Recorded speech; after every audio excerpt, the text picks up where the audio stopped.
England के एक पादरी का विश्वास की आध्यात्मिक शक्ति में अटल भरोसा था।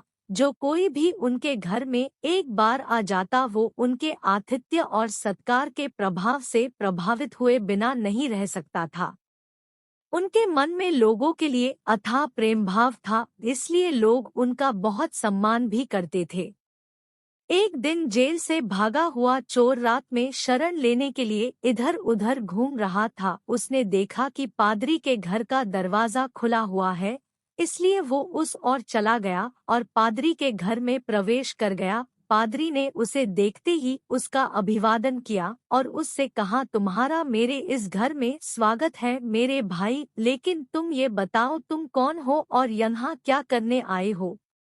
इस पर चोर ने सफेद झूठ बोलते हुए कहा, फादर मैं एक मुसाफिर हूँ और रास्ता भटक गया हूँ, सो इधर उधर भटक रहा था और आपके घर का दरवाजा खुला हुआ देखा तो इस ओर चला आया। क्या मुझे सिर छुपने के लिए जगह मिल सकती है? मैं सुबह होते ही यहाँ से चला जाऊंगा।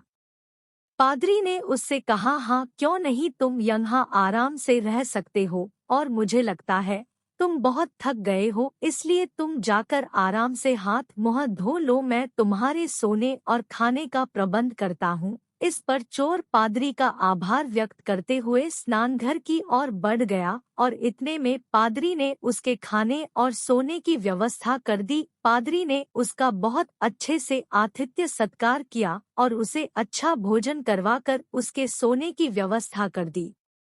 रात को सभी के सो जाने के बाद चोर के मन में चोरी की इच्छा जागृत हुई और उसने पादरी के घर से सोने के 2 दीपदान चुराकर वहां से निकल भागा। रात में पुलिस उसकी तलाश में ही थी, सो वो पुलिस के हत्थे चढ़ गया तो पूछताछ में उसने बता दिया कि मैंने ये पादरी के घर से चुराए हैं। इस पर उसे पादरी के सामने लाया गया तो पादरी ने पुलिस वालों से कहा, आप कृपया इन्हें छोड़ दीजिए, ये मेरे घर में मेहमान के तौर पर आए थे और मैंने ये दीपदान इन्हें उपहार के तौर पर दिए हैं। इतने में चोर के ज्ञानचक्षु खुल गए और उसे अपनी भूल का एहसास होने लगा।